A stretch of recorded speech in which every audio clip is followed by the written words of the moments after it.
Hello friends, Rahul tutorial को आपण मानक स्वागत। आपण मानक पई आज मु रखिछि 1 रु 10 मध्य थिबा संख्या मानकर घन किपरि निर्णय करा जाए। एक भल भाव मन रखी गणित रे प्रयोग करिया को पड़िबो। तारे चलंत आरंभ करिबा। 1 रे घन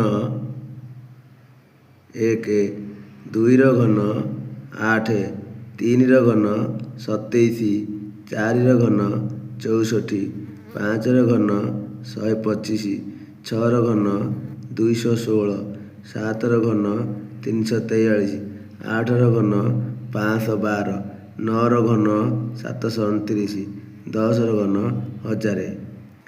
यह मन रखी गणित कले अति सहज अति अल्प समय मध्य गणितटी को समाधान करें। वीडियोटी केमिति लागला लाइक करिवे एवं गोटे सब्सक्राइब करिवे।